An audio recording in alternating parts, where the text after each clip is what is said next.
And yeah, anything else you'd like to contribute about yourself, just to get us warmed up? We're going to start in just a couple of minutes.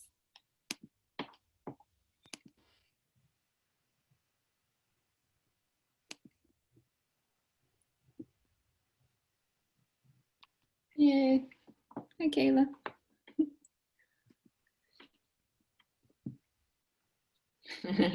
Hey. Hi, Kayla. All right, Morgan, representing from the start. Love it. Is there anyone from Howard in the house yet? Oh. Oh. Oh. Oh, okay.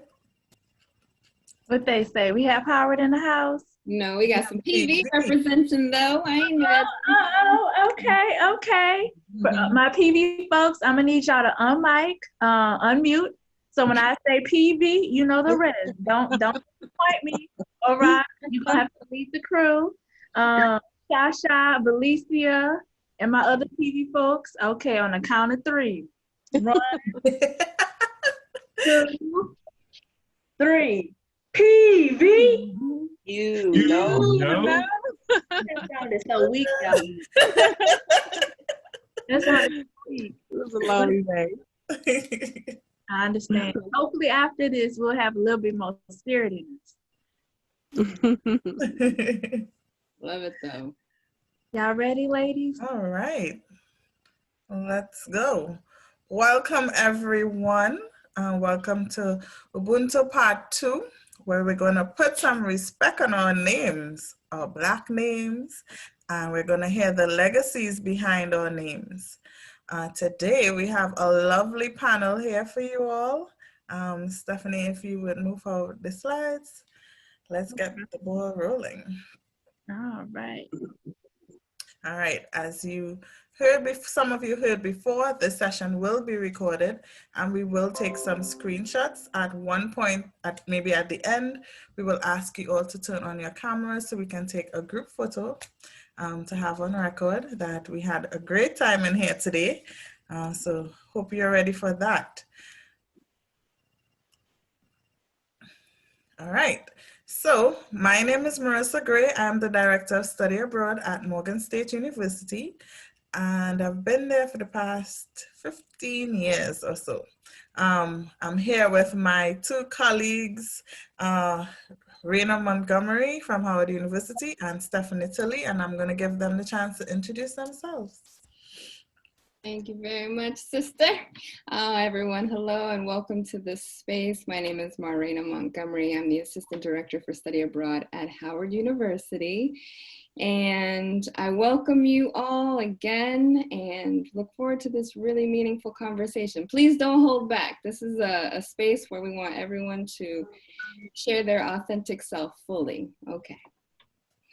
I echo everything Raina and Marissa says. My name is Stephanie Tilley, and I'm proud to be at Prairie A&M University, The Hill, as a program coordinator. Have been there for a little over 2.5 years, and we just encourage y'all to be open and be honest, you know, be raw about the meaning behind your stories. Not only will this be an opportunity for our panelists to share their story, but there's going to be a lot of time and engagement for our audience. So audience, be open and willing to share the stories behind your name.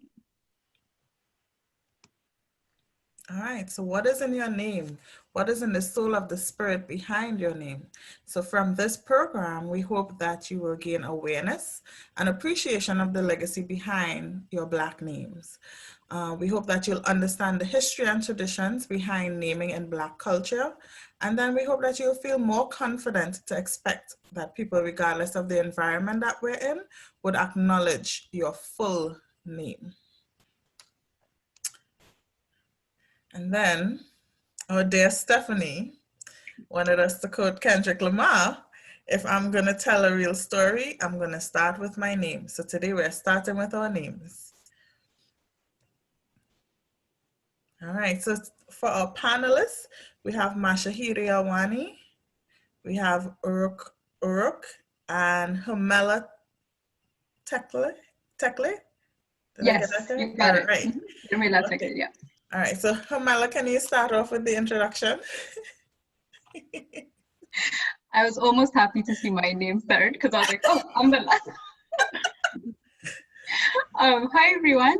My name is Hermela Tekle, and I'm very excited to be here. Thank you so much to Stephanie for extending this invitation. I'm originally from Ethiopia, born and raised in Ethiopia. I came here a few years ago when I was 18 as an international student, and I've been here ever since, but definitely planning to go back home and help my country in terms of education development and all that stuff. I'm currently a doctoral student in human and organizational learning at the George Washington University. So I'm happy to be here because I rarely get to have conversations about what it means to be Black or what it means to be African, mainly because I go to a predominantly white school. So, the rhetoric is a bit different there, but very excited to learn from all of you. All right, thank you. All right, Mashahiri. Hi, everybody. My name is Mashahidi Awani. I put my maiden name on the Zoom chat for purposes that I will explain later. But I am originally from California, went to high school in Houston, and I used to work at Prairie View with Miss Tilly. I was an international student advisor, and so that's how we met. So I'm doing something similar to this for a presentation at my job. So I'm really excited to share with you guys the meaning and the history behind my name. And finally, our gentleman, Uruk Uruk. Thank you. That is good now. Good evening, everybody. Thank you all for having me. Thank you all for putting this together. And of course, for the invite, Ms. Tilly. My name is Orok Orok. I am from Houston, Texas, born and raised by a Nigerian father and a mother who's from Louisiana. So I have some good good sauce to share with you all, if you will. Happy to be here. Work at Prairie View A&M University, also a graduate of Prairie View A&M University, and I've worked across the nation, University of Florida, North Carolina Central University. So just happy to be here, happy to share, and looking forward to the dialogue. All right, thank you. All right, so let's start our discussion. All right, so for each of our panelists, do you know the story behind your name? And if so, please share its history and how it relates to your cultural background. Anyone can start first? Yes. I guess since that's a picture of me as a baby, then I'll start.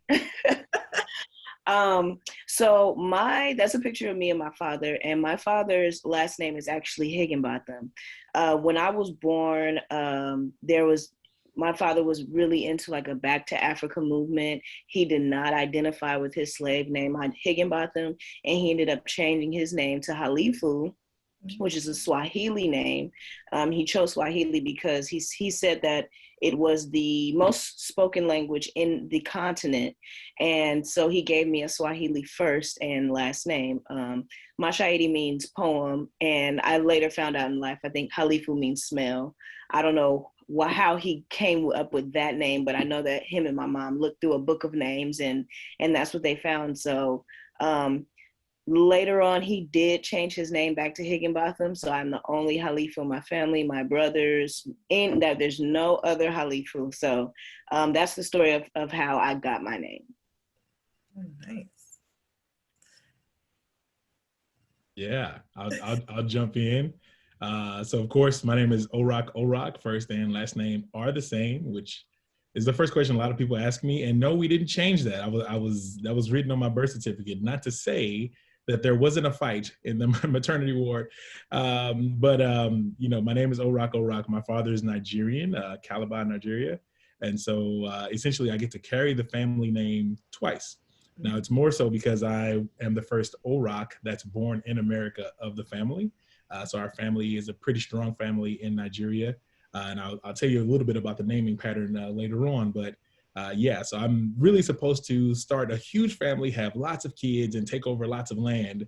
That was the goal. But I went to school and fell in love with school. So now I work at the school and I haven't had any kids yet. So hopefully we'll get started on that at some time soon. All right. Awesome. Beautiful stories, both of you. Thank you for sharing. So I think just a little bit of a background. Ethiopian names, I think we can kind of categorize them into two things. So either religious names or regional name, which is like ethnic names. When you meet someone, you typically can tell either by their name, with their ethnicity, or maybe their religious background. For me, my name is biblical. It's a biblical name. My mom read it in the Bible when she was like 19, and she was like, okay, if I have a girl, I'm gonna name her that way. So my dad literally had no negotiation with that. My name, it's a Hebrew name. Very interestingly, once I grew up, I actually searched the meaning of my name in different languages. And in Greek, it means sacred mountain. In Hebrew, it means wisdom of God. And in the biblical, I guess if you look at the history of the Bible, or specifically Jesus, Hermela was the great grandmother of Jesus. So it's a very interesting story, and that is really how my name came about. Ethiopians also don't have a family name, so we take our father's name as our last name.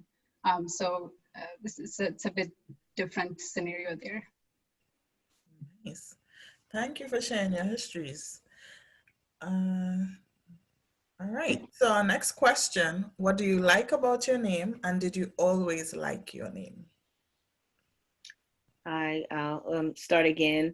I've always liked about my name is the ability to tell white folks that I don't have my slave name, especially when they ask where it came from. I go in, because I don't think that's an appropriate question anyway. If you know the history of Black Americans, you should know that they bear the names of their slave owners. So that is one thing that I've always liked about my name. And it's something that I recently got married, so I haven't officially on everything yet, but that's the one reason that I don't really want to let it go. I won't be able to share that story. I love sharing it with everyone, but I love seeing the look on white folks' faces when I say that, because they're like, oh, like, yeah, what are you gonna say to that, Bex? Yeah. So my parents, with Mashaidi, my parents never let anyone call me anything other than Mashaidi. Most times people initially say, oh, well, does she have a nickname? And they'll say no. They always tell me, don't let anyone call you anything else. But when we moved to Texas and I was in 7th grade, explaining your name, how to spell and how to pronounce it is tiring. And I eventually let people give me nicknames. It wasn't that I didn't like my name.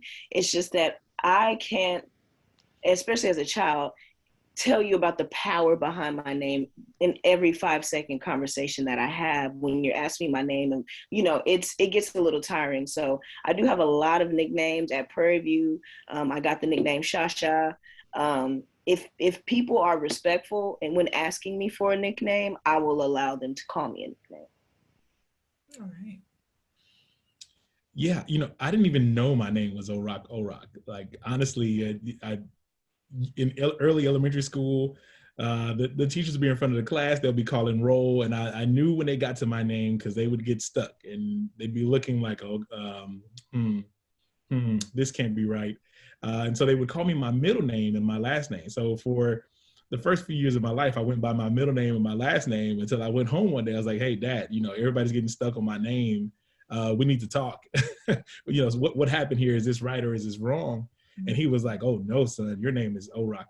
And I was like, oh, wow. Like, and so I began to embody this power behind it. And then we talked about our families and, what they've done and the history behind the name and how the name carries from, place to place in Nigeria. And I was like, yo, that's different. That feels good. That feels big. Right. And so I'd go to school and I'm like, yes, this has to be a mistake. I'm like, nope, no mistake there. It's Orak. It's meant to be like that. And so I was cool with Effiong Orak. Effiong is my middle name, Orak, Effiong Orak. I was cool with my middle name too, because it's my dad's first name. And so I enjoyed being called my dad's first name as well. However, to know that I have a place too, to know that I am beginning to build the legacy behind my own name, that felt so good. And so I've always worn the Orok with pride. Nice. So what you see on the screen is my family. That's my sister, my younger sister, and my parents. So thank you, Stephanie, for including this one. Actually, when I read this question, one of the things I was thinking about was how my parents actually used my name as a way of empowering me, even for my sister. So, you know, in most Western culture, it could be in other cultures too, a lot of it you tie it with your last name, right? Like, I'm so-and-so, I am from this family. But, you know, like I've mentioned earlier with Ethiopians, we don't really have a family name. So it's very hard to make that last name, which technically would be your dad's name, to kind of carry that with you from generation to generation. So my parents used my name as an empowering thing. So whenever I felt like I was not doing well in school, or I just felt down or anything, they would always say, "What do you mean? You're Hermela," right? So they really attached that name to really for like self-confidence and to really be proud of the name. Also, of course, they used it to yell at me too. So, you know, I had different nicknames growing up, and every time they used the full name, I knew I was always in trouble. So it was always either I was in trouble or they're really helping me to kind of gain my self-confidence back. So it's a very interesting dynamic. So typically, Stephanie knows this, I go by Ella. And that's because it has, you know, Ella is like the last four letters of my name. And I didn't really know it was a very Western name until I came here. And I was like, oh, wait. But that also defines my identity, because growing up, all of my friends called me Ella. So I do like Hermela.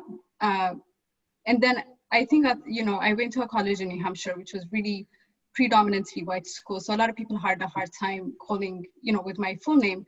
So I kind of really took on, you know, the Ella hat, and that's how I introduced myself in college, and then in grad school, and even now in my workplace. So I think I see both Hermela and Ella as part of who I am, as my identity. But I think when I really look inward about my identity and my cultural background, I think Hermela definitely has more substance to it. Wow, that is awesome. Thank you very much for sharing. Orok, can you share the meaning quickly with us of your middle name? Yeah, sure. So I don't know the exact meaning of it for as my dad would define the meaning. But for me, it is direct connection to my father. Okay. And so what's pretty cool about our naming pattern is my sister. I have one sister. She has the exact same middle name, which is my father's first name. And so what's pretty cool about that is no matter where you go, or at least the theory is, no matter where you go, you say your full name, you get an idea of who the individual is, who their father is, and then who their family is. And so that's the potency behind the name. So it's in Nigeria, when you introduce yourself to anyone, an elder or, you know, a peer, you say your entire name, and that ultimately gives them a brief snapshot of who you are, where you're from, and the type of stock of family that you come from. And so that's what it means to me. You know, a lot of Nigerian names have different meanings that are, you know, connected to spirituality or family connection. But for me, I've embodied my middle name to really represent my father and everything that he means to me. All right, thank you. Thank you. That's very nice. Okay, so now we're going to open it up to our audience, and any one of you can share your name and the story behind your name. Don't be shy.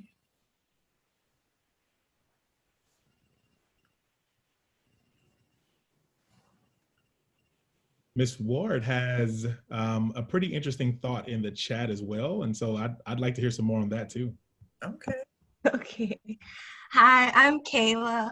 I am a proud Morganite, as I mentioned earlier. I was actually typing now to really explain my thought as far as the liking of my name. I haven't always liked my name because I feel, as it was stated earlier, that the name that I was given at birth is a name that's a passage of my oppressors. So it doesn't there's no real direct line or linear umbilical cord that I can attach myself to say, this is me, this is who I am. And I feel for me, the lack of being able to have a name, an African name, definitely leaves a huge gap in my discovery of self.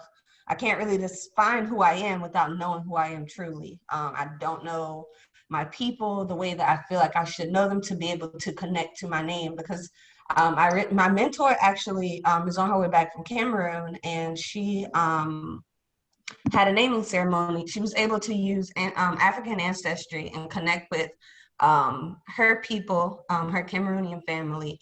And they had a ceremony for her over the weekend, and she allowed me to share that moment with her. And for me, I think it really just laid the foundation and understanding of the importance of being able to have that foundation.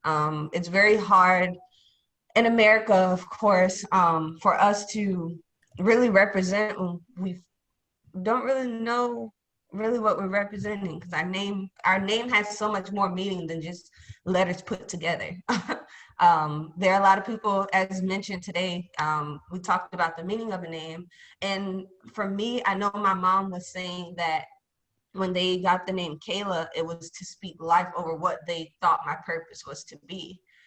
So the name Kayla means pure and beloved. And a lot of people always tell me, oh, you're so genuine and things like that. So I feel like I've, in a sense, have been walking in that, but it's not a name that I want to stay connected to. And once I go through the process of being able to reconnect with my people, well, with our people, I definitely will be changing my name legally. Okay, nice. All right, thank you, Kayla.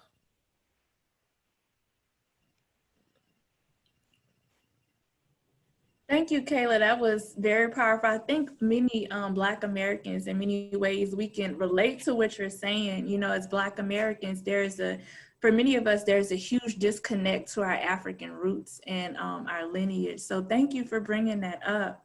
So the next couple of questions I'll be facilitating. So for our panelists, the first question is, in what ways do our names influence and shape us, including our background? And what we mean by our background is our Black identity development. And also, before y'all answer that, we have a very powerful and meaningful document here. And so I would like our panelists, Mashaidi, to explain why it's here and the connection of it. So as far as my name, interestingly enough, with all the power behind it, I always wanted the name Higginbotham because I feel like Halifu didn't show my background, which is a Black American background. And although it is such a painful history, I don't feel like that history can be erased with changing my name and putting an African name in place of it. I think that Black Americans are very unique people, and we do feel lost in a lot of ways, but I'm very proud of my Black American heritage. My family did some digging, and we found out where the Higginbotham lineage started for us. And a slave master, we did all this on Instagram, and a slave master named Ira Higginbotham married and had children with his slave. She was his third wife. This document right here is the 1860 Federal Census Slave Schedule. And if you look at the bottom right, it's very hard to tell, but there's I.R. Higginbotham. And it shows owned 3 slaves, 1 female, the age of 21, and that was Arzella Taylor. And that's who he married and had kids with. One of their kids was Charles Higginbotham, was my great grandfather.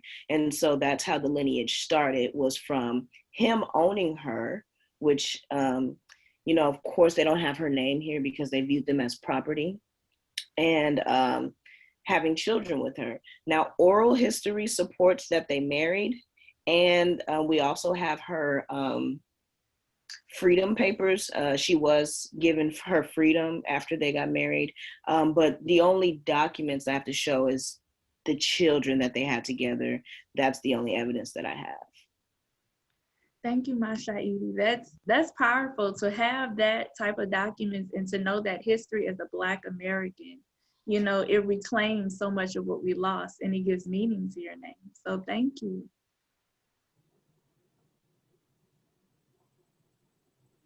Any of our other two panelists? I like the play on words with Black ground there.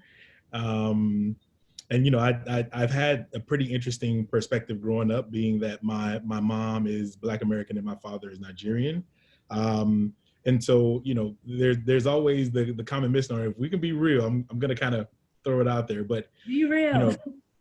you know that there are different ideas of Black from different people based off of where you're from, right? And so Black in America is, you know, Black American, you know, that's the identifier.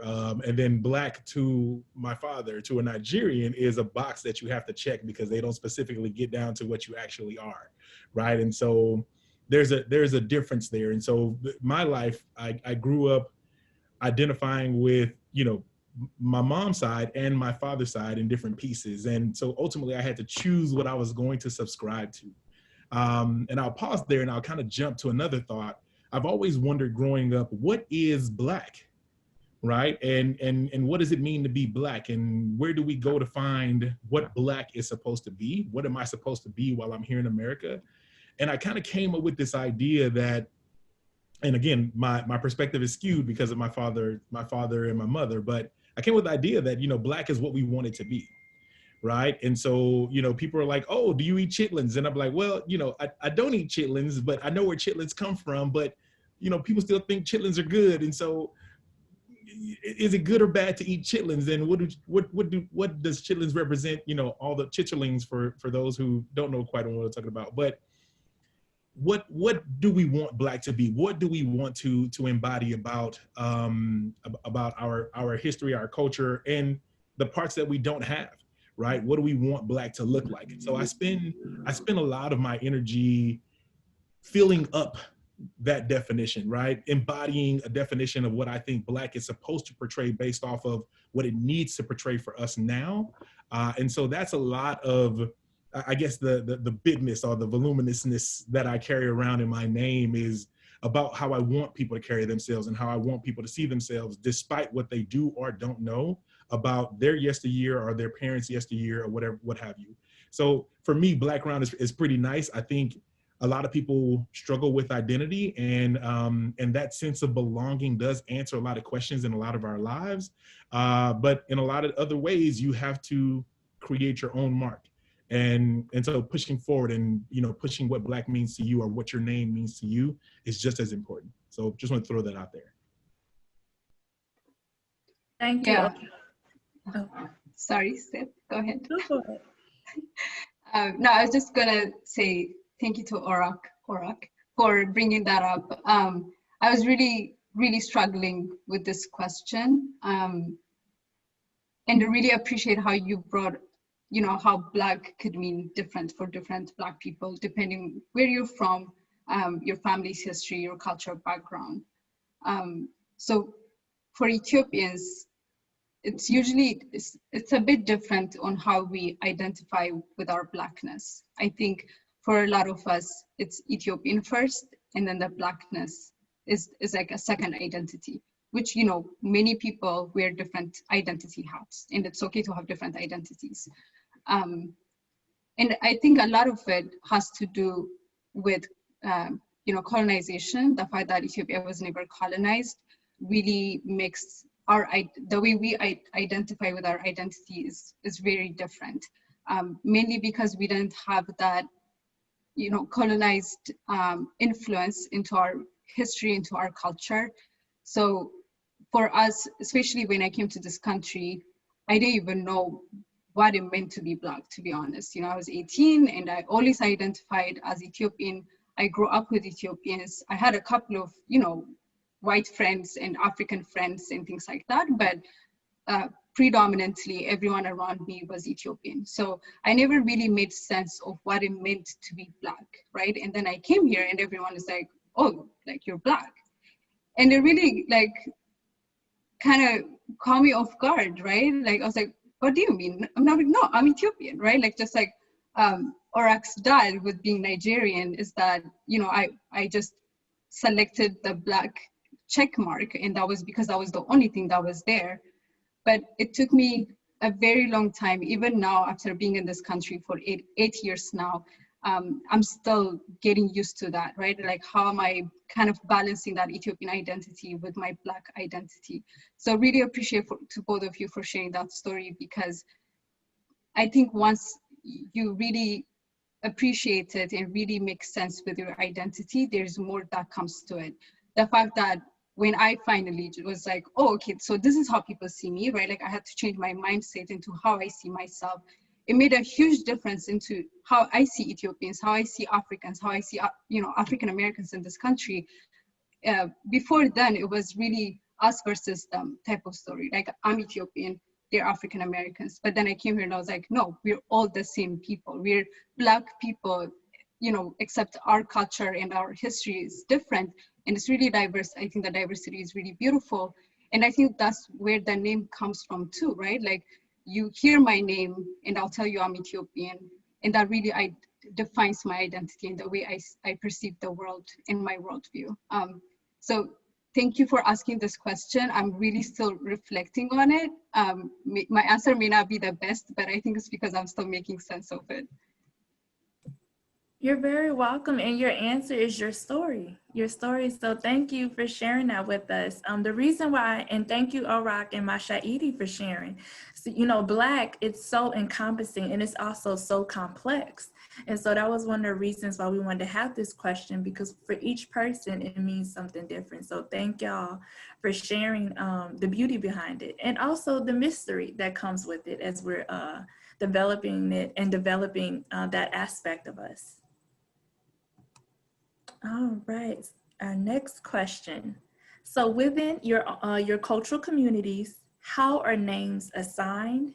And for your own children, how would you go about naming a child? So in the Black American community, you know, there's no cultural guidelines that we really use. Some Black Americans have American names, biblical names, and some names are made up to be unique, very unique names. My mother's name is Tashara, and it's a self-proclaimed, she said this, a ghetto name. My father's name is Byron. You know, we don't really have, you know, kind of like the traditions that African people have, like throughout the entire continent. I think, you know, that's just a testament of kind of the culture that we lost during slavery. And I think the made up name is us trying to continue to make our own culture. How will I go about naming my child? So my husband is actually a Yoruba man. He's from Nigeria, born and raised in Nigeria. And we have had this conversation many times, and I lose every time. He won't let up. He always says, names have to have meaning. You can't just put a father's name and a mother's name and put them together, which is what Black Americans do. You know, I have a friend named Kentranisha. Her father's name is Ken. You know, that's kind of how we do. He's like, you can't do it. It has to have a name in the Yoruba language, blah, blah, blah. So, you know, my child's first name will probably be a Yoruba name. However, those middle names I'm going to play around with, because I do not want the Black American culture to be washed away. I think I want my children to know both parts of them. I think it's very important. I think both cultures are strong and beautiful, and I'm going to tell them about strong and beautiful both cultures are, and both ways to be Black. And Orak, it was interesting hearing your perspective with the Black American mother and the Nigerian father, because when you were talking, I'm like, wow, I didn't have to go through that. I wonder how I will guide my children through that in finding their identities, because all I know to be is a Black American. All he knows to be is a Nigerian. So that was a really interesting perspective, Orak. Thank you for sharing that. And if I can just respond to what you just said, Mashidi, I think what you just said was absolutely amazing in you wanting your children to feel both sides, get both sides of that story, right? And I don't know if I've ever heard it articulated with intention like that, right? Where you want somebody to understand what the Black American experience means, what that looks like, what it feels like, right? I've been enjoying my time just as a professional in this season, and I'm seeing a lot of prominent Black names, or Black American names, if you will, pop up on the news. Like, you know, you get a Tashay Williams will report now live from, you know, whatever the case may be. And I'm like, yes, come on, Tashay, you better deliver the news, right? Whatever it is. I get happy about that, because I believe, and I'm hoping, and I am pushing for people to embrace their own narrative, regardless of what that is. And so that feels so good to just hear you say that. Yeah, I had a response to the question. Wait, I'll read the prompt. Okay, good. There you go. Yeah, and so I'm back. But there's something that I think somehow something happens. And I don't know if we are putting it in the air, or if the air just already has it and we're just catching it. But it seems like a lot of people who are intentional about naming their children somehow connect to an ether or a spirit or something that winds up becoming, you know, a part of the child. Like, I think someone was mentioning, like, there's a name and that person is loving, and so their name means this and this and this, right? And so to hear those connections, to me, it says that maybe there is a spirit in naming the child, right? And so for me, I don't really care what you name the child, as long as you have a thought, right? And a thought that goes beyond, you know, something that's really shallow. But the idea of taking a part of the mom and, you know, taking a part of the father's name, you know, I think in some places we've heard that to be ghetto, right? But in some ways, the parents were like, yo, this kid is a splitting image of both of us. And so we have to give them equal parts of us, whatever that means. So I find it beautiful when there's intentionality behind the name in particular. For me, if I follow the family tradition, I'm supposed to come up with my kid's first name, give them my first name as their middle name, and then keep the family last name, which means their name will be something Orok Orok. And so I've been debating on whether I do that to them or not. But I love the notion of putting my name in their name, and then of giving them a name to bring a definition to themselves. I think it's important to really just find a spirit, find some sort of connection to why you're naming them the way you're naming them. Put that intentionality in it, because 9 times out of 10, it's really going to be embodied in how they live their life.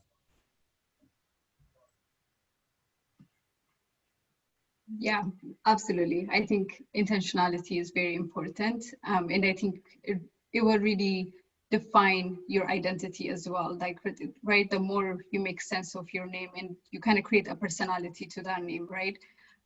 So for Ethiopians, I think I mentioned this when we started this discussion earlier, a lot of our names are assigned either by religious background. So majority is Orthodox Christian or Muslims. And then there's also the ethnic side of it. Like I mentioned, my name is biblical, but my sister's is very ethnic. So her name is Winta. It means something like a desire. You know, you have a desire to do something. And she was actually named by my grandmother. And in our culture, it's very common for one of the kids to be named either after their grandparents or by their grandparents. So you kind of have to dedicate one of them for that purpose.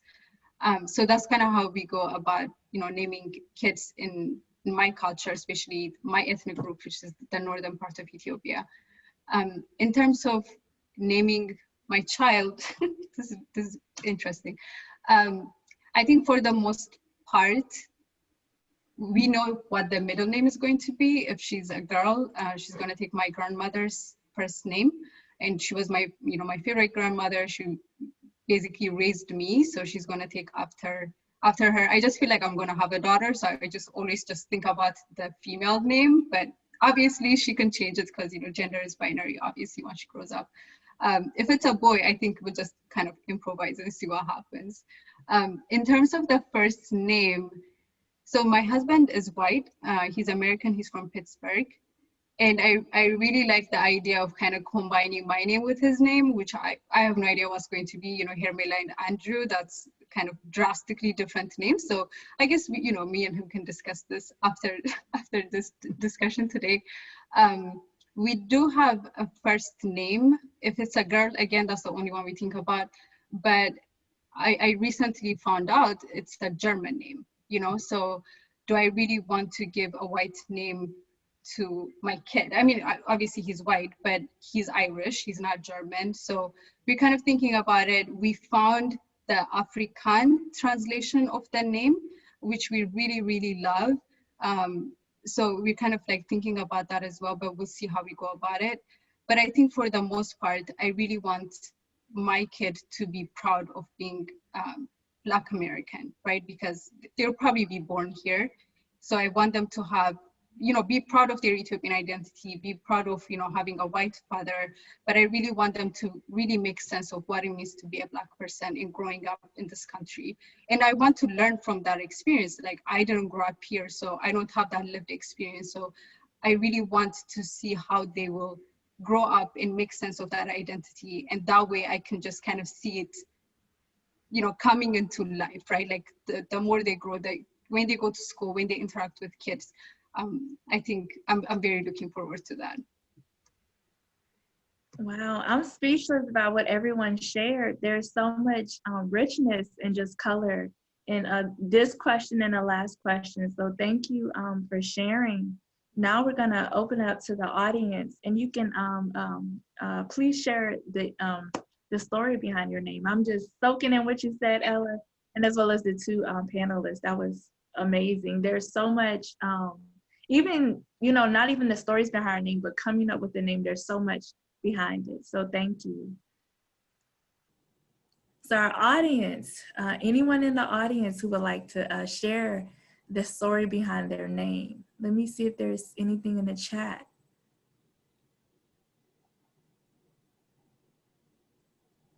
All right. I can go ahead. Thank you. My name is Adia James, and I attend Prairie View A&M University. My name, well, I first adopted the meaning of my name from the Bible. It's a variation.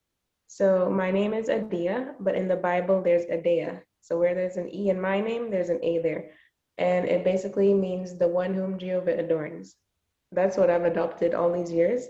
And then when I finally asked my dad, he actually told me that it is from an African country, meaning princess. So the interesting thing is that a few days ago, when I spoke to a coworker who's from Jordan, he actually told me that he researched my name because, it's like, I think it's Arabic there.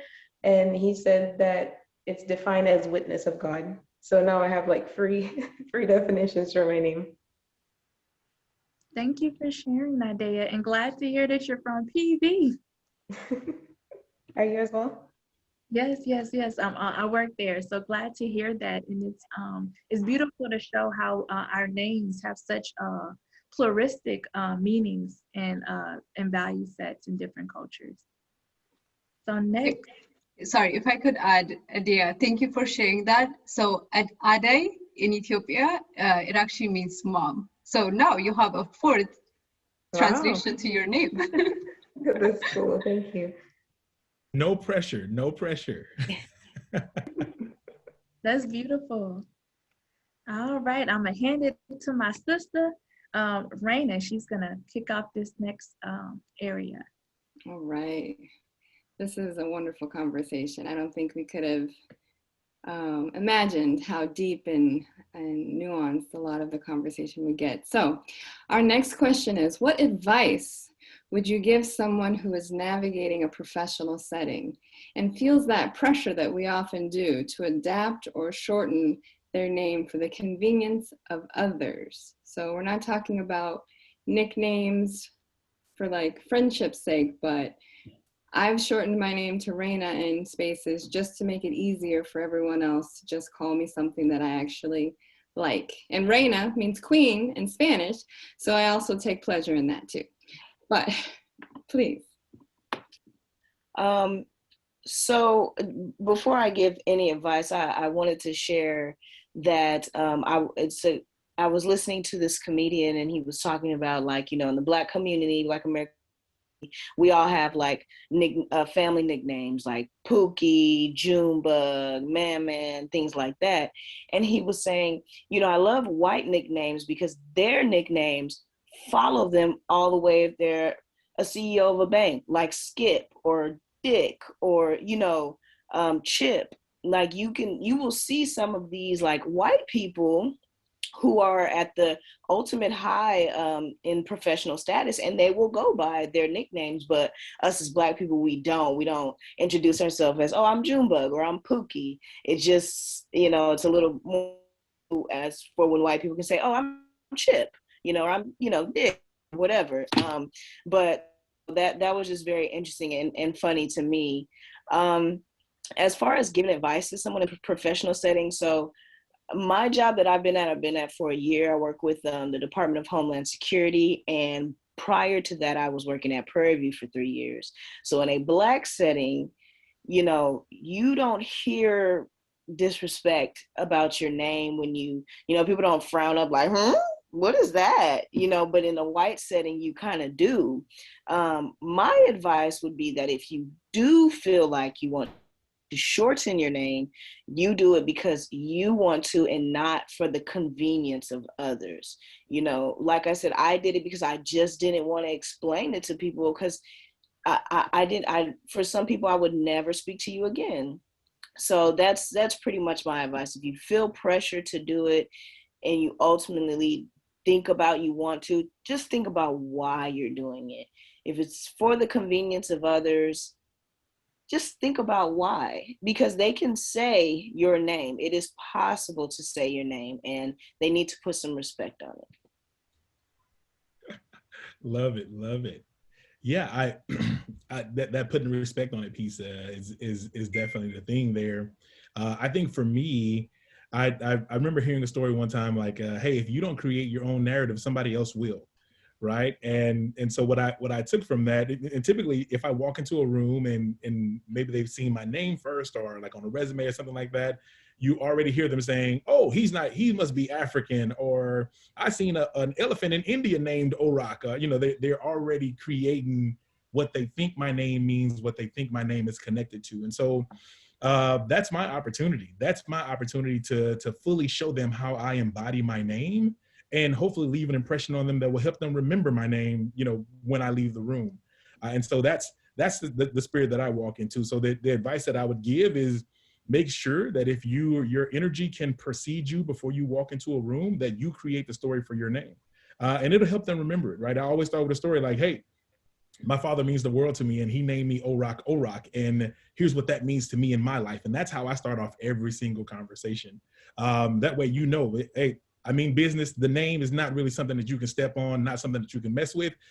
Don't go that route, because you're be disrespecting me and disrespecting my entire family. And so not to bring that smoke, but really to say, hey, yeah, I am here and I am a whole thing. Right. And so my hope is that you get to know the parts of me that relate to you, relate to this company, and really get to understand how I can take your company to the next level. Because if you don't, that'll be your loss. And if you're creating a story for me, that's not acceptable in this place. Like that. Yeah, absolutely. I definitely agree with that. So I work for a tech company in DC. I'm an account manager, and I work with different clientele. And I can tell you there are probably 3 Black people in the entire organization, which is not that surprising for tech companies. So, you know, there's a lot of pressure, a lot of time, you know, feeling like an imposter, right? Like imposter syndrome is really high in those type of work environments. Especially for me, you know, yes, I'm a Black woman, but I'm also an immigrant, right? So there's a lot of things that goes in my head when, you know, I don't see people who look like me, or, you know, there aren't like mentors I can really look up who really look like me or think like me or present themselves the way I do. I shortened my name, like I mentioned, right? Like I go by Ella. Like Ella has an equal identity for me, just like my full name. I would say, my research as a doctoral student, I really focus on language and language discourse and how language constitutes organizations. And what I'm about to tell you might sound really novel or just too romantic, but when you're a member of an organization, you constitute the organization the same way the CEO constitutes it. The influence will be different, but you're there, right? So like everyone said, like the other two panelists say, you really have to control the narrative of not only your name, but your gender, your race, where you come from, your background. Conformity, you know, like don't be radical and say, I'm not gonna do it, because you probably end up getting fired, because that's just how life works. But there is some type of balance I think we need to find. You know, if you look at it from, I'm here and I'm here to make an impact, then the way you perceive the world could be a little bit different. Of course, it will be very, very challenging. You know, I go through this every day. There are days I'm like, you know what, I don't even want to go to work today, just because of I don't want to deal with everything that's happening. But, you know, to really look at the bigger picture and like your long-term plan as well. And if it doesn't work out, and if you're at a organization culture that doesn't support your identity, maybe it's time to find another organization, because there's always a place for your identity. At least that's how I perceive it. I am really feeling like this is speaking to our audience, because y'all are dropping some real gems. Like that was a word right there. And ultimately what you each have said is that in work environments, we need to feel confident showing up as our full selves, and our names are words that represent who we are completely. And so by allowing for others to shape them, change them, adapt them for their convenience, in many ways, we're also allowing for them to shape, adapt, and tell us how we should show up in that space as well on some level. So I really feel like it's important, especially being that we're speaking to college students who are preparing for the work environment.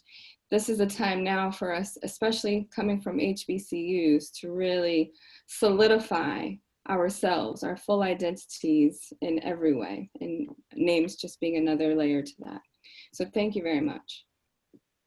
Our next question for the panelists, Stephanie, if I can get your assistance, is within the Black community, the Black American community, what do you think, okay, so this is, you all mentioned Junebug, here we go, okay. What do you think is the significance of individuals bearing nicknames such as Ray Ray, Lil Man, Junebug, etc.? So this is now the voluntary like acceptance of a nickname versus being told that you should shorten your name. Before answering that, I will explain the picture on the slide. This is another picture that I sent Stephanie. This is the death certificate of my great-great-great-great-grandfather, who was born of a slave and the slave's master, Charles Higginbotham. If you look, you can kind of see that the father listed on there is Ira Higginbotham, and the mother listed on there is Arzella Taylor. This is just further, supporting who his parents were. And then another interesting thing that I found on there was that his race was listed as Black. And I also went as deep to look at his wife's race and looked at her birth certificate, and she was Black as well. So, and I went this deep because I just felt like during the presentation at work that there was going to be some skepticism just because of the audience that I was presenting to.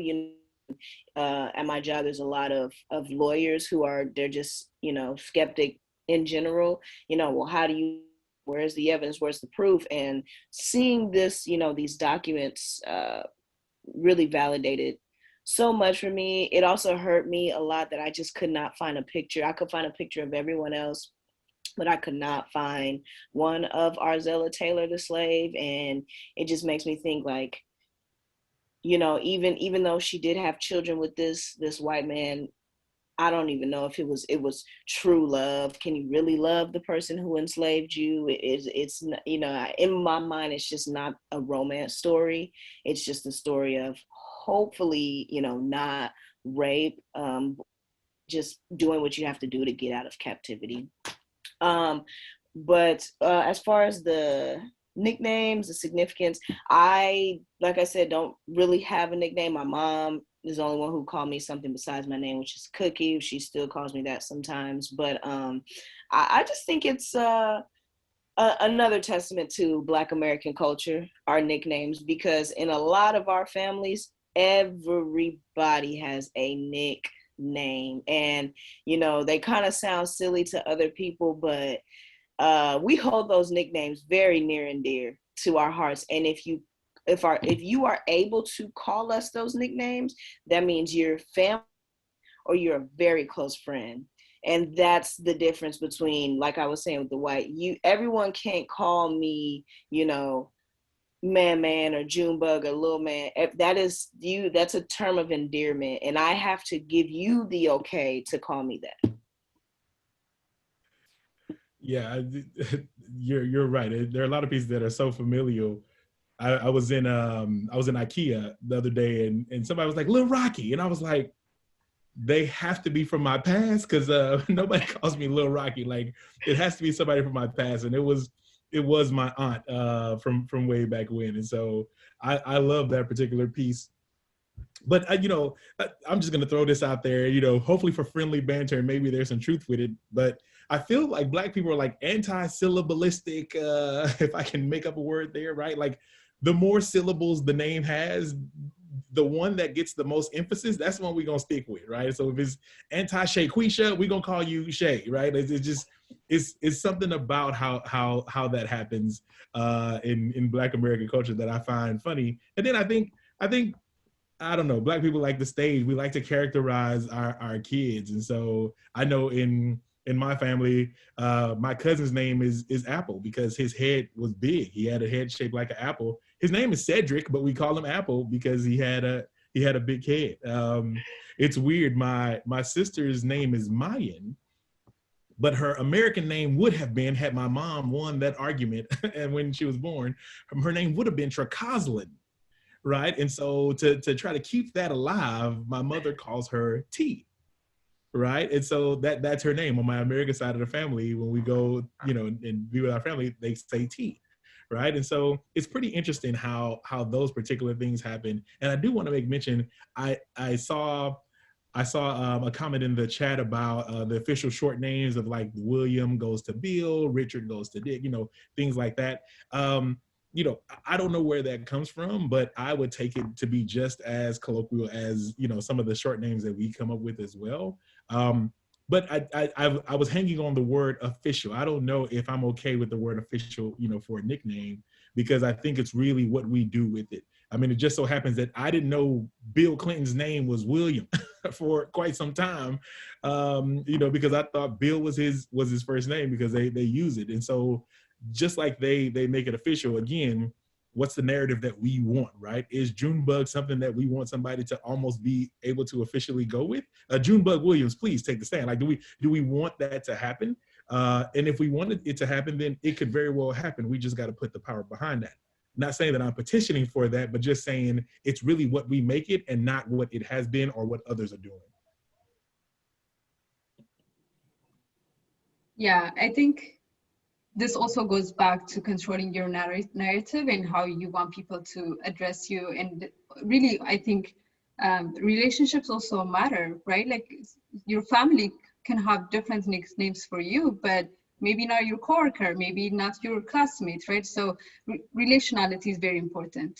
And you're the one who kind of set that boundary, right? Like, you can allow some people to call you some things, and maybe other people, like for me, I have some customers who call me Ella, and there are some who just call me Hermela. And I just make sure to set that boundary with them on how they can address me. I was laughing at the Junebug one here on the screen. I thought it was hilarious. I've never heard of that before. Like, for me growing up, my grandmother used to call me Radio, and it's because I was so chatty, I was so extroverted, I just never kept quiet. But she was one of the few people I used to love, when she called me Radio. But, I had some family members which I would not smile when they call me that name, right? So I think it really depends on how you really kind of create that boundary between different relationships. Excellent, excellent. And I just want to make sure that all of our panelists are okay with time. All of our audience is okay with time. If, yeah. Sorry, I actually may need to hop off. Sorry, I have a class group project that I need to kind of meet with some of my classmates, the beauty of being in school. But really appreciate this opportunity, everyone. Good luck with, our attendees here as you kind of navigate high school and everything, but really want to say thank you to everyone, and I hope you have a nice weekend. Thank you, Hermela, for joining us. It was so wonderful to hear your remarks, and we look forward to keeping in touch. Sounds good. Thanks, everyone. Have a good night. Good night. By the way, she meant college students, so please, nobody get offended. All right, and so at this point, we'd like to welcome another representative from the audience community to share their story. I hope everyone's warmed up now and feels that the space is fertile and ready for your contribution. So if we have a volunteer, if they could just unmute themselves right now.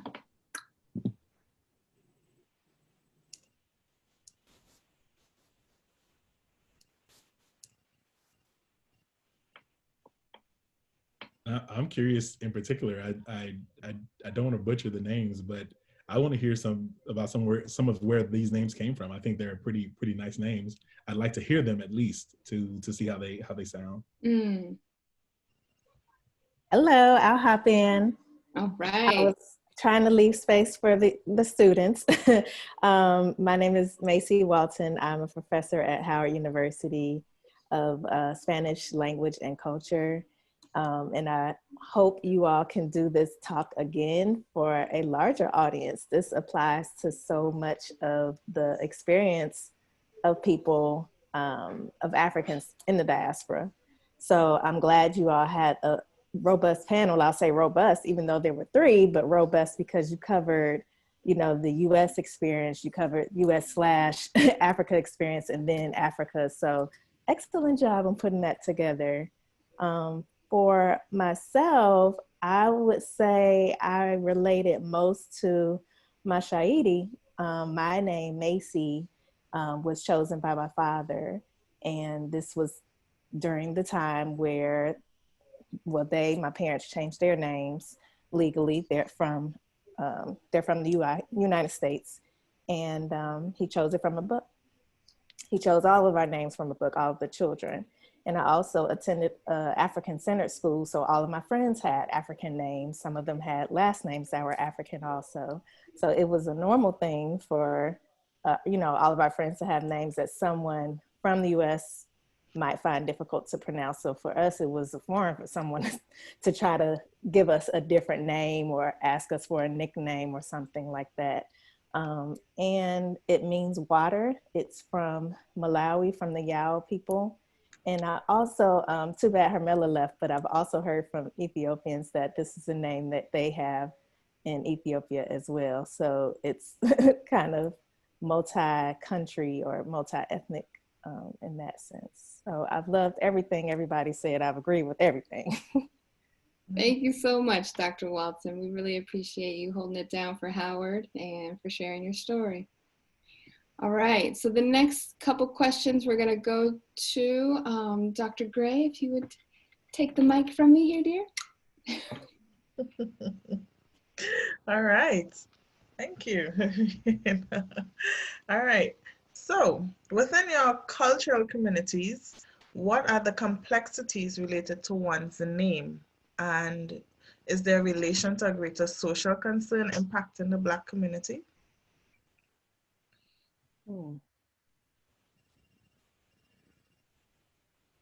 That's a deep question. Extremely deep. Yeah, it is. Yeah, I think there. I'm just gonna say this. This is particularly my perspective, but I think there is this idea that our names, depending on what your name is and how you view your name, is not good enough, right? I think there Gosh, oh, wow, I don't even know how to begin this one.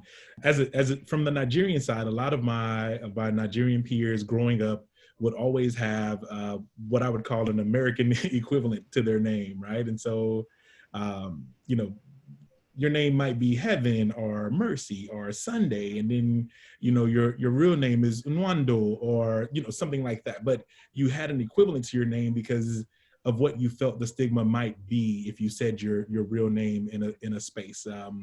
I know growing up with a Nigerian name, there was all this African booty scratcher, and I remember one time it was my first time attending an all-Black school. And the teacher said my name kind of with a little laughter behind it. He was like, "Oh, Orak, Orak." And from the back of the room, somebody was like, "Orak, Orak, the village is on fire." Like it was a joke, and like the whole class bust out laughing. And I was like, wow, like that's what our name means. And there was a part of me that was like, you got to come up with some cool nickname so that people can call you that. But then there's the other part of me that was like, absolutely not. Like, they're going to get used to it and they're going to say it every single time that I walk into the space. And so I think the complexity for a lot of the naming pieces are internal, right? They might have been influenced from whatever we've experienced in our lives, or, maybe even troubles that our elders had in the family. But I think a lot of the complexities are internal because the narratives are new. The narratives don't exist until you make them exist. And so it's really about creating the narrative versus allowing the narratives or the what has happened in the past to shape how you look and how you feel about your name. I'm going to tackle the social concern piece. Because of what Black Americans lost through the impact of slavery, a lot of times, we have these names that, don't have meaning. And Orak, when you said that you went to an all-Black school and someone made fun of your name as soon as they heard it, that just shows the disconnect, from us and who we come from. Our names really shouldn't be the butt of jokes. And I also heard that, growing up, and my mother, that booty scratcher thing, and she doesn't even have an African name, but it's like the concern is that why, especially us when we're younger and children and our children, why do, when we hear a name, and these names have such great power behind them, but to us as Black Americans, it's indicative of something foreign, and that foreign is from the African continent. Now, foreign is okay. However, I know when I was growing up, the connotation of anything African was negative, Village, we're thinking of villages, we're thinking of poverty, nothing positive. It wasn't until I got to college and got educated that, I understood that all the negative connotations, everything associated with something bad from Africa was really just brainwash and things in the media that we saw. So I think the social concern comes from us not knowing how to name our children with meaning. And when we hear other names with meaning, we think of something negative, although the connection from us to Africa is very apparent. And when we look at our skin. Yeah. And I think it's time for us to change that narrative of how people, when they hear our names, what they think about us. I agree. Thank you for sharing that. If we can go to the next question. All right. And in what ways have colonization and historical oppression influenced naming in our culture, both positively and adversely? Yeah, I think that's kind of going into what I was saying. When you look at, I look at now, I'm married to a Nigerian. They were colonized by the British.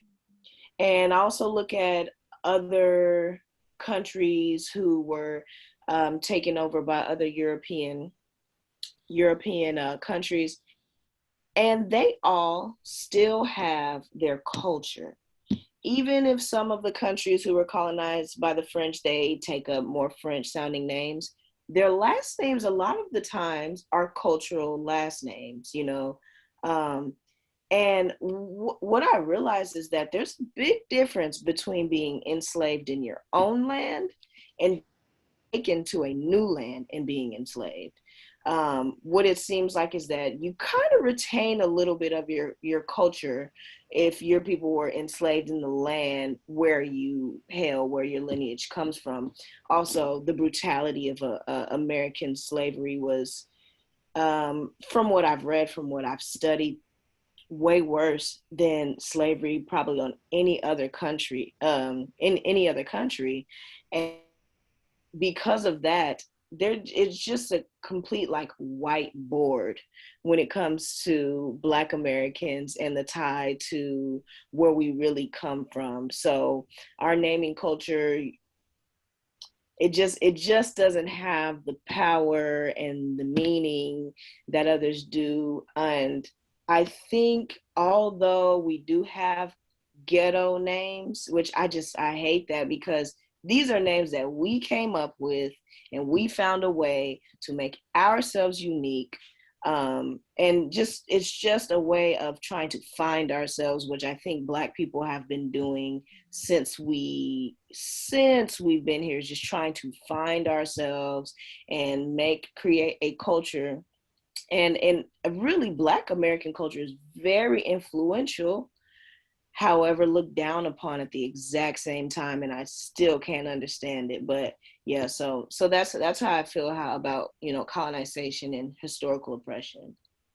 I'm gonna try not to go too deep, all right? But you mentioned whiteboard, right? And so first of all, what's written about slavery in America, in what's written about slavery is what made it to the books, right? Which means that there's probably way deeper levels to what actually happened in a lot of those narratives. But the stuff that we can actually see on paper paints a picture that shows that the intentionality behind what they wanted us and what they wanted to influence us to be when they were here, right? It worked, right? To some extent, it worked, and it's still causing us to struggle with identity, which I think is slowing down us reaching our total potential, right? As individuals, as a people, and all those particular pieces, right? And so going back to that word that you mentioned, whiteboard, I think that's the beauty of the American experience, is that we get to whiteboard it, right? Which means that we come up with our own names, we come up with our own definitions, we come up with how we're supposed to move as a unit in this entire operation, in this entire ecosystem of being American, right? Now, what's funny is that, of course, that intentionality that the colonizers had back then is still infiltrating all of our systems, which, of course, you know, we've seen time and time again how that impacts us. But we have access to systems, and we have access to numbers, and we are educated, and, you know, we're on the scene now. We're in the know now. We're at the table now, right? And so for me, I mean, I do think it's important to look back. I do think it's important to understand that. But one of the things that I take away mostly is that this entity had the power to change who we were, to change our culture, to change what we like to eat, to change how we sing to each other. They had the power to change how we talk to each other, right? And you mean to tell me they had a group of people who had an idea, had the power to change all of this, and now that we are empowered, we don't have the power to do that for ourselves, right? That's why I'm like, yo, nickname Junebug. If you want Junebug to be on your name tag, so be it, bro. And you better rock it, and you better represent once you're on that stage, period. Because we have the power to put what we want on the whiteboard and say, this is how we're gonna move. The question is, how many people sit in that classroom watching that same whiteboard and agree to move in that direction? And that's really what, in all of my work as a professional, I try to inspire people to you pick what it is and you own it. And if it doesn't exist, you make it, right? Yeah, of course, our culture is getting, you know, we're getting, well, not stripped, but they're monetizing our culture because our culture is so fresh, it's so new. And every other day we're trying to come up with the next greatest lyric or the next greatest brand or the next greatest idea or the next movement that becomes iconic immediately because we have that power, right? We just got to continue to invest in our own power and stop looking for others to appreciate what we are and what we bring, and appreciate ourselves. Agreed. Oh, Rock, just I'm curious if you don't mind me asking, what's your mother's name? Gina. Oh, okay. Unexpected. Yeah. It's weird. Look, I'm just gonna be open with you. You know, my mom and my dad. My dad like loves this woman, and my mom is like, why does this African man love me like this, right? And so they couldn't make life happen together. They couldn't stay connected long enough to realize the beauty that each of them had. My mom is an amazing performer. She's an amazing person, an amazing speaker. She has this amazing energy when she walks into the room, but she doesn't believe that that's her. She believes that that's who she has to be in order for the room to accept her. And my dad is like, yo, you can do that naturally. Just imagine if you believed in it, right? Because my dad has that same energy, but he doesn't care how you feel about it, right? So when he walks in a room, blazes a trail and walks out, he did what he had to do. He said what he had to say, and that's it. Right. And so, of course, that amalgamation comes into me where I'm like, yo, nobody can tell me anything. Like, there's nothing that anybody can say, especially the person that's trying to hold my entire people back. Impossible. Bro, we can blaze a trail and it's going to cost us, just as every movement that Black people have endeavored towards, it has cost us. But look at where it's gotten the greater good. So, yeah, thank you for that question. That's the beauty in having confidence in who we are and what our name holds.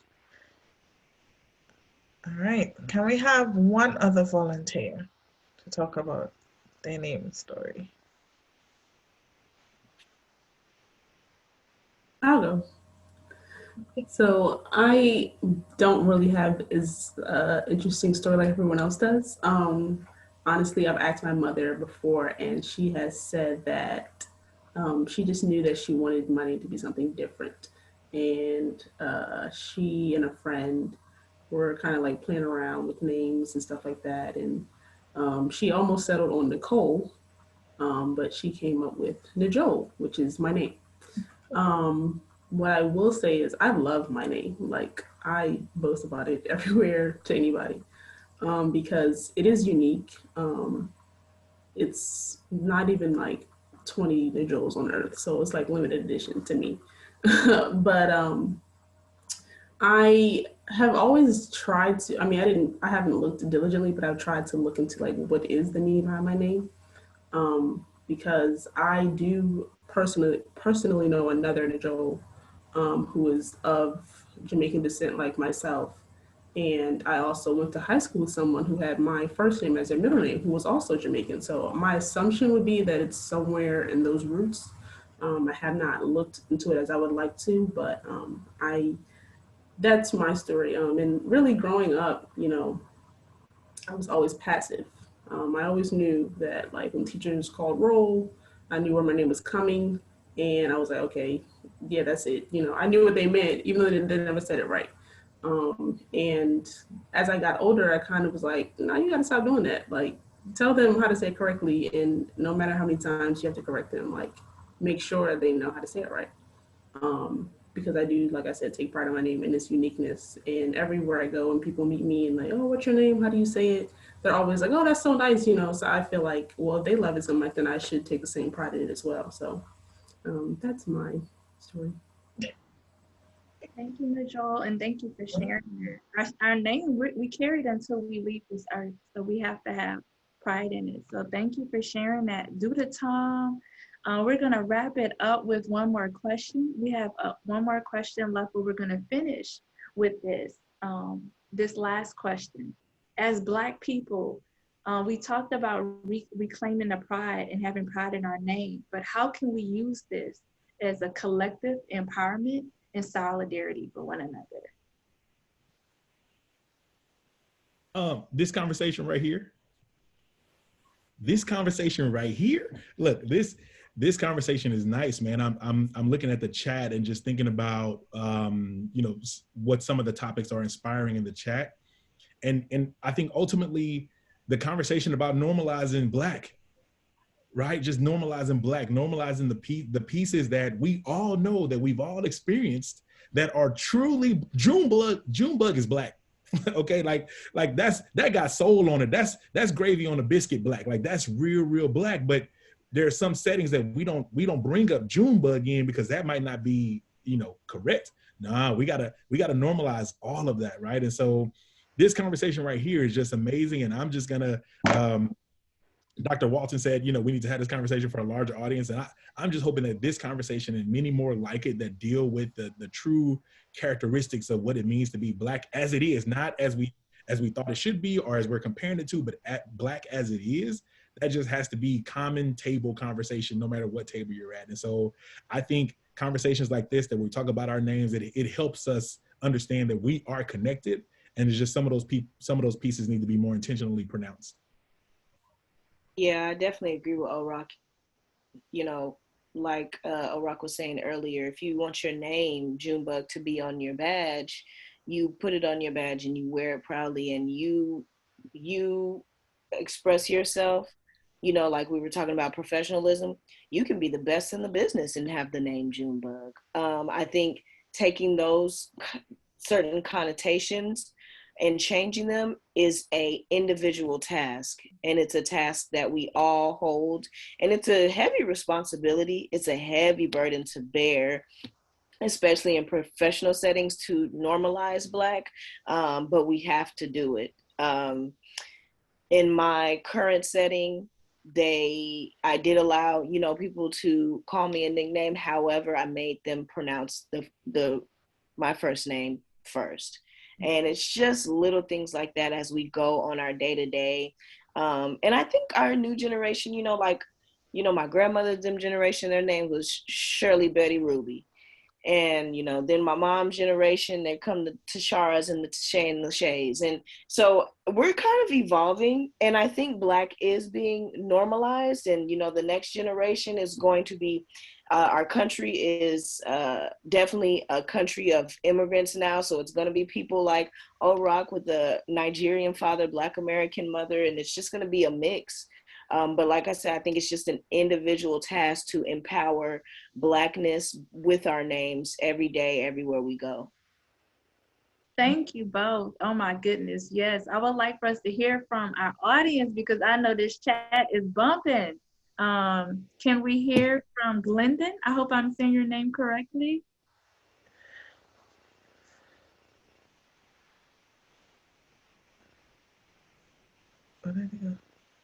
Hello. Oh, okay. If not Glendon, anyone else who would like to either share about this topic, how can we continue to take ownership of our name and as a collective, you know, be empowered and inspired by it?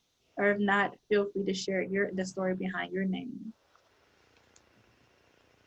I can share the story of mine. So my name is Kundai. I go to Blair, so I'm a high school student. But my dad is from Zimbabwe and my mom is from here. She grew up in many different states. Some were Texas, and she loved Detroit, Michigan. But my dad came up with my first name. They talked about it together, but it means to prevail. And my last name actually means rooster. And so apparently in the culture, the name of your last name, if it's an animal, is kind of the animal that you're not supposed to eat because it's kind of seen as sacred and everything like that. And so learning about that as I was growing up was very empowering, is very nice. And so realizing the meaning behind my name and kind of having that shape me was also very empowering. And I think that it helped me because I was not able to learn my native language. So a lot of the time I would like struggle with my personal identity and kind of how I viewed myself. And so having something that grounded me, like a name that showed both aspects of my culture, was very nice. Thank you for sharing. Yeah, thank you. I was hoping you'd say something because I wanted to hear your name. So thank you for sharing. Thank you. As y'all can see, there's so much beauty, so much relevance, and so much significance to our names. Unfortunately, we're coming towards the end of this presentation, but like as Orak said, and as we've said, we hope to carry this with us in many ways. And the conversations don't stop here. They continue. And so we want to conclude this event with a spoken word by someone that I love and someone that I admire in so many ways. She's actually based in the Houston area, Ebony Stewart. And so the title of this poem is Young, Gifted, and Black. However, it really does talk about the importance of our name and also the historical context of it, specifically from a Black American context. But there's so much power, and I think many of us can relate to it or feel it in many ways. So we're gonna play it, and then we're gonna unfortunately close this event out.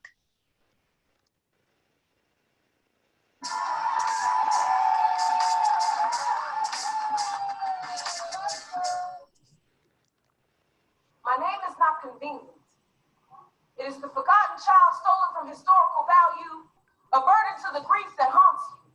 Before my name could be full and brave, it was lynched and barbecue skeptical. My name has been raped, branded, and whipped. My name is the chocolate milk titty your babies come to and from, a forgotten protagonist of forgotten facts. Did you forget how the stories go? My name is how easy it is to misplace the truth, to strip me of all this mighty so I could be a life under servitude. My name is a reminder of nigger children who get murdered in the South, in the North, in the East, in the West, because my name is a threat. My name is the absence in your amen. And did you forget how the stories go? My name ain't never got a pass, can't, got too much all slick, too much scratch, punch, and fight. My name is real confrontational and interesting. You're comfortable. My name, bite too hard, must have been caged, must have been animalistic once. My name is only necessary after it benefits you. You say my name ain't right. Well, mama say everything that has to begin and began in me. Say my name is a blistering queen. Say my name is a filter. All the light gotta pass through me. My name is a giant.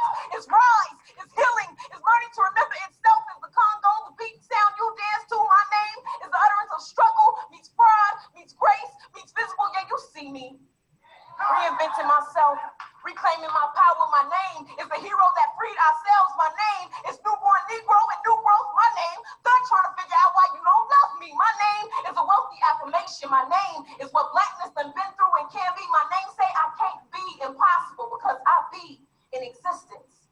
Ebony.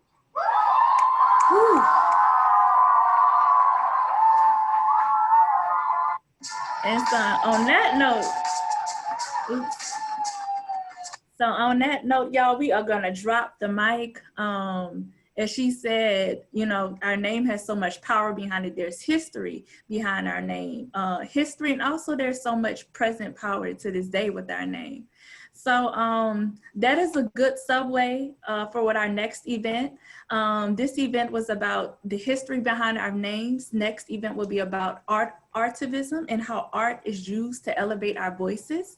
We're specifically going to focus on spoken word, how spoken word is used as a tool to elevate the Black voice as a form of resistance, as a form of solidarity, as a form of power. And so we invite you next Thursday, same time, 5 p.m. Central Time, 6 p.m. Eastern Standard Time, to share this journey with us and how we use art, specifically spoken word, to elevate our voices and one another. Did any of my sisters, Raina or Marissa, have any comments? Oh, I put my comments in the chat, and so I can quickly read. I said, thank you everyone for sharing with us today. Your name stories are very rich and powerful. I truly enjoyed hearing them, and I encourage you to continue to confidently speak your names and share the culture behind them. This is not a time for us to be shy. I may not have a strong Black name. My name is very Spanish and French influenced. But come on, guys, continue to spread your names. Story. Huh? But we all have our stories. So regardless of where our names come from, Spanish, French, the continent, you know, Peru, whatever, it is our story. And so I do echo my sister Dr. Gray's remarks on the importance of us standing tall on them, regardless of where they came from. These were gifts, our first gifts, as some say. So thank you to the panelists for joining us, for your very thoughtful remarks, your very vulnerable and authentic remarks. Thank you to our small but mighty attendee group for sharing your name, stories, and your energy as we had this discussion. And can we take a picture? As a way to commemorate the moment. Y'all don't have, if you want to show your face, please do. Thank you, Kundai, for doing that and for being a high school student here representing. And thank you, Miss Shirley, and anyone else. If not, smile behind the screen and on the count of 3. 1, 2, 3. All right. Thank you. A huge shout out to our panelists once again. Thank you for making this event come to life and just being vulnerable about your stories. Thank you for having me. Yeah, thank you all. Fun times. Have a good evening. Okay. Take care. Everyone, take care.